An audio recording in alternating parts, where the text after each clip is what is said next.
Bonjour, vous êtes bien installé? Bienvenue au cinéma pour cette séance d'école et cinéma. À l'école, vous apprenez un tas de choses. Vous apprenez à lire, à écrire, à compter ou à dessiner. Ici, vous allez apprendre à regarder des films. Vous vous demandez sûrement pourquoi j'ai un bandeau noué sur la tête. Eh ben, c'est parce que je suis une princesse, voyons. Comment ça ne suffit pas pour être une princesse? Dans le film que je vais vous présenter, il n'en faut pas plus. Les héros sont en jean, comme vous et moi. Mais ils ont un accessoire, comme celui-ci, pour évoquer leur personnage. Le monde vivant est un film assez décalé dans son genre. C'est un film en costume, mais sans costume. Un film en costume, c'est un film qui parle d'une époque passée, comme par exemple le Moyen Âge, et qui reconstitue au mieux les décors et le mode de vie des personnages.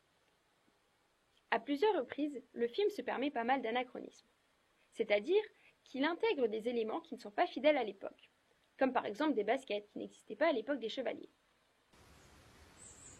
Où allez-vous? Je m'appelle Nicolas. Je suis le chevalier au lion. Avez-vous un lion? Évidemment.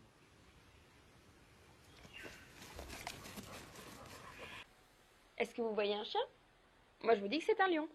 Allez-vous croire ce que je vous dis ou ce que vous voyez?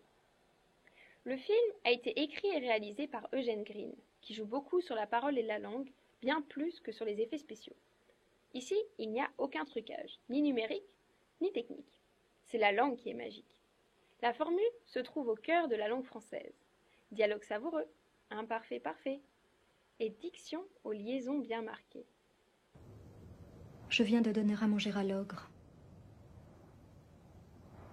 Il pense avoir consommé le cœur, le foie et les entrailles d'un enfant.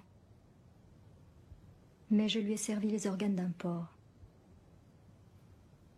Vous l'avez trompé. Alimentairement, oui. Le choix des plans fixes et l'immobilité des personnages renforcent encore plus l'humour décalé du texte. Oui, parce que quand c'est décalé, c'est souvent drôle. Attention, drôle ne veut pas dire rigolo, comme dans un gag ou une farce. Souvent, il est drôle parce que c'est absurde.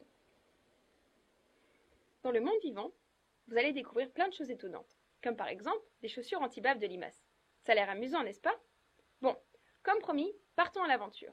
Enfourchons nos polochons et transformons-nous en ce que nous voulons. Bonne projection!